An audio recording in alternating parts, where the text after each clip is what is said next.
الحمد للہ وکفیٰ والصلاۃ والسلام علی سیدنا المصطفیٰ اما بعد۔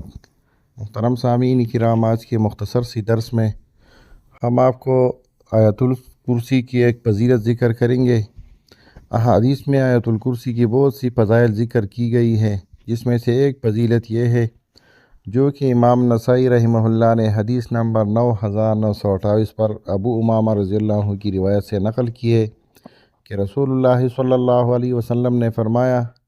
کہ جو شخص فرض نماز کے بعد آیت الکرسی پڑھے گا، اسے موت کے علاوہ جنت میں داخل ہونے سے کوئی چیز نہیں روک سکتا۔ اس حدیث سے معلوم ہوتا ہے کہ فرض نمازوں کے بعد دوسری اذکار کی طرح آیت الکرسی کو بھی اپنا مستقل ایک وظیفہ بنانا چاہیے، کیونکہ یہ جنت میں داخل ہونے کا ایک سبب ہے، لہذا اس وظیفے کا خصوصی اہتمام